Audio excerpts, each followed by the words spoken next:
So, City Council, thanks for having us tonight. I just got off a plane in Spokane, and I don't have a tie, but I'm here. So I always lose my tie also I in know. the airport. Flying is tough, but I'd like to introduce Iris Mays, and she's our vice chair of the Moscow Arts Commission, and we've prepared a small PowerPoint for you as well. Thank you. Welcome home, Kathleen. Yay. Hi, thank you so much. I did want to mention a couple things, just that we're so grateful to have professional staff, Kathleen Burns and DJ Scallern, who do the work of 10 people to help implement all of the various art projects that we all can come up with on this volunteer commission. So I just wanted to acknowledge their work. And then this is a list up here of the current Arts Commission. And I did want to mention that we were so grateful to have the leadership of David Geese, who retired from his professorship and also retired from being the chair of the Art Commission. So there's been a little bit of a changing of the guard. And now we have Robin Olgren, who is at a conference on the other side of the United States. So she asked me to be here in her place. Last year, so I've been on the commission for almost 2 years, and Tom was our liaison last year, but now Tim has been our liaison, so we're grateful to have his presence also.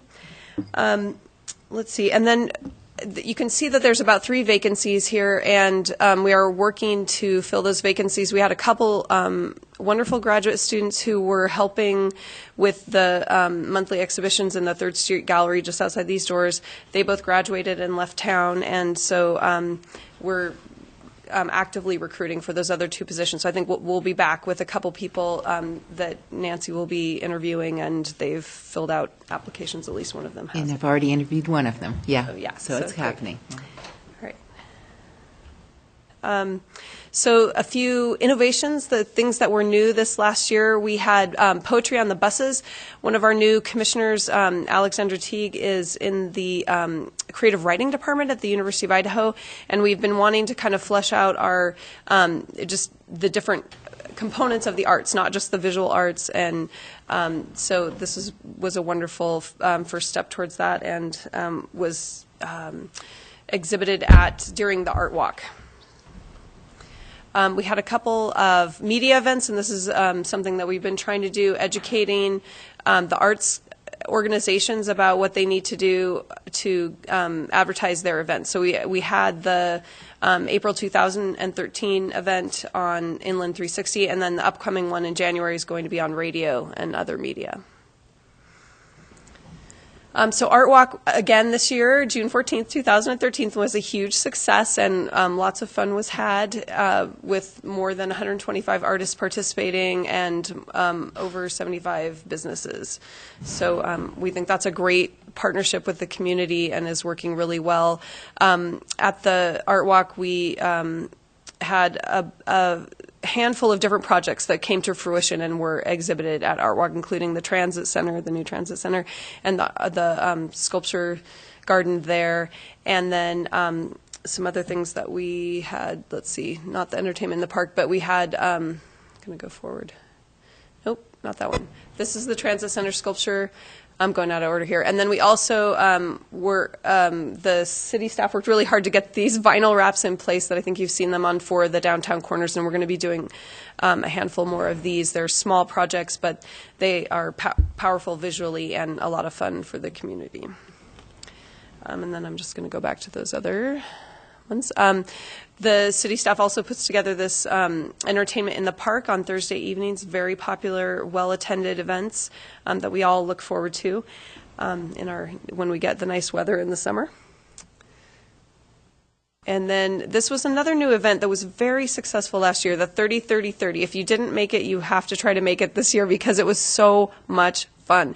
And we sold lots of artwork for $30, these little pieces, and we had high school students who were security downstairs and just had a great time with it. Nectar, I think, did some of the no-host beverages and foods, so that was very fun. So we're going to do that again, and And I think it's pretty much going to go almost the same as it did last year with a few little adjustments since last year was the first year.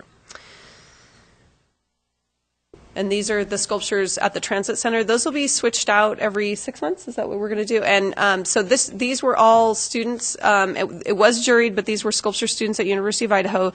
So a lot of really fun sculptures. They're all kind of these earth tones, so you kind of have to go see them in place if you haven't already. So, and then they'll be switching out, and we'll have some new ones. I already went over the small projects. Some upcoming things in 2013. Karen Bubb, who is the public art manager for City of Boise, is going to be coming and doing a design thinking workshop. And this is something that she's been working on for a long time. She teaches classes in creativity. And this, we would like to get the word out because it's not just for artists. It's also for anyone who kind of wants to open their mind about creative problem solving. It could be applied to any business, any work where there's any sort of, I would say creativity or leadership even. So this is something we'd like to see well attended, and it's only going to be $15. There's another arts workshop, James Castle workshop, and we'd like to get as many art teachers to that one and any artists who are interested. We're working on for the public art subcommittees working on the Moscow Library project, so we're working with them to see how we can integrate some of the 1% funds at the new Moscow Library entrance. And then we're also still working on Blackbird Crossing that I think you guys have been talking about that as well. And then we had several cultural cafes. This is not on the slide, but in the last year we had we met with the public at the market and asking them questions about what kind of public art would they like to see, where would they like to see it, what's their favorite artwork. So we've been doing that over the last year, and we're going to be working with the city planning department to collaborate on actually developing the public art plan and getting it into a document. So we have kind of a draft of that that we've been working on, but we'll kind of use their skills and talents to help us kind of get it out there for public comment as a draft form. We've also been participating in the city beautification project, so that's been fun, and we'll hopefully get to pair up public arts with some of that city beautification. Another thing I wanted to mention was the city gallery has had ongoing shows, and so that's something that the Art Commission participates in, but the city staff really makes sure that that happens, and we're really grateful for that, having that outlet, flexible outlet, and a lot of great shows there.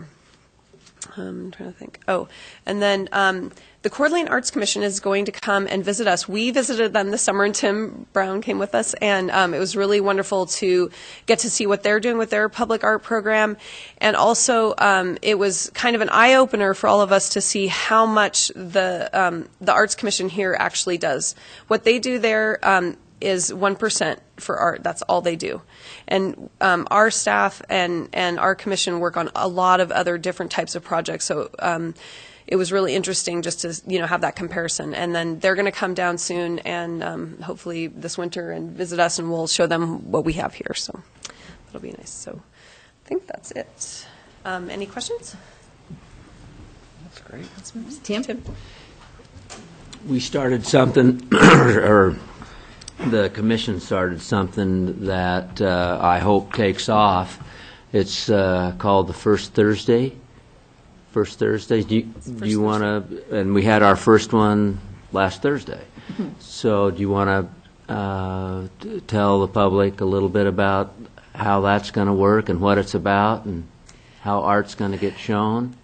Yeah, so that is a collaboration between some local businesses like Buy Local and Book People and others that are involved to start having a First Thursday, kind of art walk, mini art walk once a month. So that's why it's first Thursday of each month. So yeah, so we're just trying to get the word out about that, and I think people are still trying to figure out how they can participate. But basically, it's similar to Art Walk. Artists can find a business, and we're asking businesses if they are participating to stay open during those hours. I think it's like 5 to 7, and just to help cultivate our downtown during kind of different times of the year, not just for Art Walk. So, yeah. So hopefully you can spread the word about that as well. Yeah. So, and I did also want to say that, we have these little side conversations now and again, just with the art commissioners, and we're all really grateful to have the opportunity to serve on the Arts Commission. I mean, not every city has that, and and we're just grateful that there is a focus on public art, that we are Heart of the Arts, and so we're all grateful that you are supportive of the staff and our work. So. You know, the arts are so integrated into so many things we do. I was in Boise last week talking to the Department of Health and Welfare at their conference about healthy eating and active lifestyles, and I was featuring the artful bus shelters and the artful bike racks, and talking about this heart of the arts theme that's woven through so much of our infrastructure too. So. Walter, is that your finger up? No, ma'am. Oh, okay. Very good. Iris, thank you. Please convey our appreciation to your colleagues on the Arts Commission as well. Thank you, Iris. Yeah, good.